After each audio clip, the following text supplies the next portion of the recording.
Hey Saber fans, this is Nero from TPLA. I'm here today to talk to you about a topic that I'm actually very passionate about, and that's my background in swordsmanship, which is sport fencing. It's something I've done for many years of my life. It's a central part of my activities. So obviously I have a pretty good interest in it, and I'm hoping I can sort of quell some of the misconstrued facts and everything like that I see online from time to time. I figure a basic background will give you a better sense of where I'm coming from so you know when I generate material and all that kind of stuff, and kind of my commentary on things, where it's coming from. So sport fencing is obviously a sport, sometimes called Olympic fencing because of the fact that it's an event in the Olympics. It's basically two people trying to kill each other with swords, but in a very civilized manner, very modern in its nature. Obviously evolved from the dueling styles, European swordsmanship and everything like that.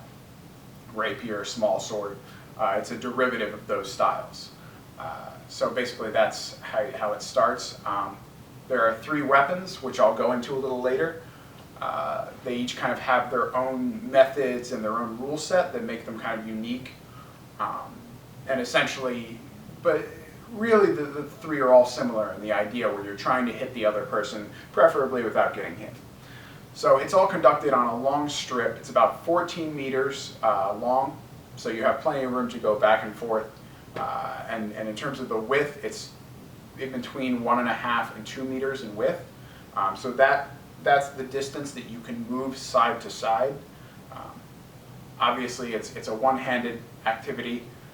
Unlike something like European, German longsword, katana, kenjutsu, etc. So predominantly the rule set is that you keep one hand back and out of the way so that it's not blocking target, while the other hand is used to hold the weapon and manipulate it and everything like that. I could go all day about rules, but you probably don't want to hear that. So I'm just going to go ahead and jump into the weapons, and you'll kind of get a sense of what's going on there. So the first one I'm going to do is the epee. Now this was the first one, basically the first type of fencing invented past the dueling stage. It's a derivative of, again, the small sword, the rapier, that kind of lineage.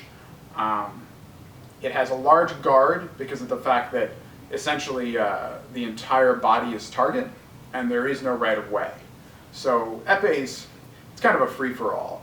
You're just trying to hit the other person without being hit yourself. It actually reminds me a lot of lightsaber because, with lightsaber, anything is a target. The weapon is obviously very easy to damage the opponent with.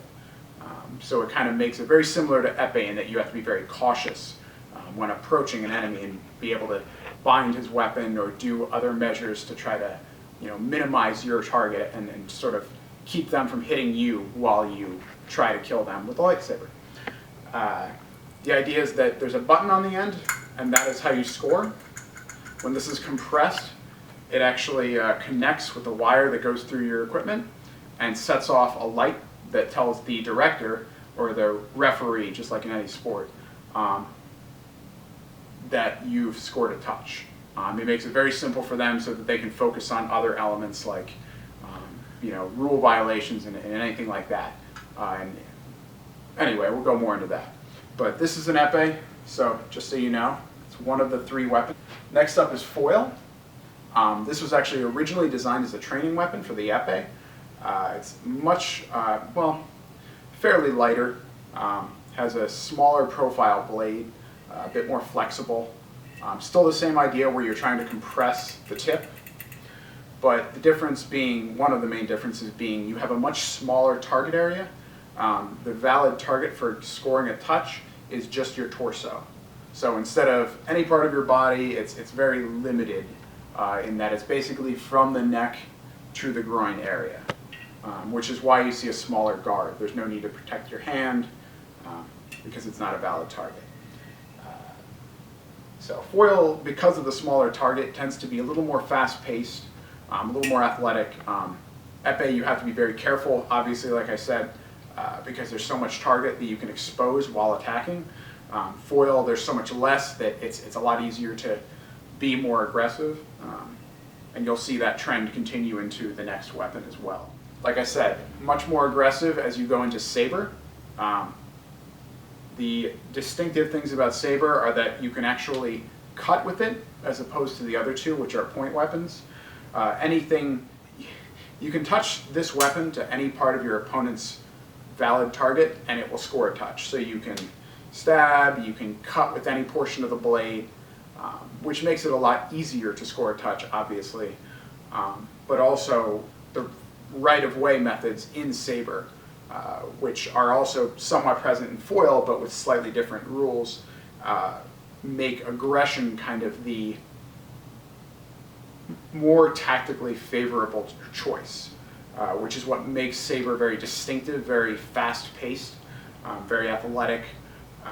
It's a very intense weapon. People like it because of that. It's very attack-oriented because of the fact that you're trying to take the initiative. So it's a very interesting weapon, just like the others. So to go in more into depth on that right-of-way aspect, foil and Saber both have rule sets that govern who gets the touch in a questionable situation. With epee, if both people land at the same time, it's a double touch. They both get a touch. It's considered like a double kill. With foil and Saber, to reduce that tactic, to reduce that element, you have a rule set called right of way, which is somewhat derivative of tactics. Just like foil is a training weapon for epee, right of way is intended to train those reactions. So someone who takes the initiative, who attacks or takes the blade or does something aggressive, will get the right of way. So the idea is that you want to have that initiative when you attack. You want to have set up something so that you're tactically favorable and that you can attack. So that's the idea behind that. There's a little more to it. There's some complex elements there, but mostly that's the general concept, is that you want to take the initiative, you want to start the attack or do something that gives you the dominance, which lets you get the touch. So when people talk about right of way and kind of how that limits people, that's what they're talking about, which it is limiting in some ways, but it also is sort of a good training method in other ways, because it trains, in some ways, good aggressive tendencies, making sure you have, sort of the tactical advantage before you attack. So that's that. Basically, the last thing is going to be equipment. I wanted to go over that a little bit. There's a lot there too, but we'll just go over a couple pieces that we do. So this is probably something that you've seen in some of our other videos, because we use it for the lightsaber, for lightsaber sparring. It's the classic fencing mask. It comes in a few different varieties, but they all have the same principles of protecting the face and the head. This is an epee mask. I recommend these for lightsaber combat simply because they're cheaper and offer the same protection as the foil and Saber. Foil and Saber just have elements running in here as far as wiring and stuff like that, so that it'll just because they have specific target areas. Epee has a unique element of, since everything's a target area, there's no need for specific designations. So there's no wired portions of your body where there's on and off target elements there. Anyway, you've probably seen this, but this is a big part of it, obviously.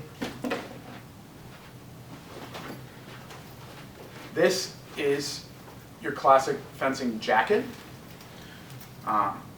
This is a big part of, obviously, your chest protection. You wear an underarm protector on your weapon arm, and then you would put this on over it. It usually zips on your left side, or actually on your non-weapon side. And the idea with these is that depending on which kind you get, they will have strips of Kevlar and other materials used to prevent shearing. So if a weapon breaks, God forbid, it won't pierce you. It's designed to prevent that, try to prevent tearing. So that's the idea behind this. And this goes on as sort of a base layer. For epeists, this is all they have. For foil and saber, you put on what's called a lame. That's this. Like I said, the foil has a vest. It essentially has a torso target area. You can see where that kind of sits. And this is wired so that when a weapon touches it, it connects a circuit and it lights up as an on-target touch. If it's off-target, it basically means the circuit didn't connect. If someone hits me in the arm and I'm fencing foil, it'll just turn white instead of a colored light, and that's how the director knows that it was off-target. So that's pretty much how that works. And finally, one of the big parts of it is this body cord. This goes on the inside of my jacket, and it plugs into my weapon, and the other side plugs into a reel, which just has a spool of cord, basically, and that will move with me as I go up and down the strip. And the idea is that that hooks me up to the machine which registers touches. So that way my weapon can complete the circuit and it runs down to that and into the machine. So that's how it determines whether or not you've actually connected with the other person to get a touch. But that's kind of the core aspect of what fencing is all about. There's a lot more to it. If you'd like me to go into more detail, I can do that sometime. I probably will, in fact. But for now, that kind of gives you a basic rundown. If you have any questions, feel free to comment on this video or post them in our forum or on our Facebook groups or anything you'd like to contact us. Otherwise, I was happy to give this little information blurb to you, and I'll catch you guys next time.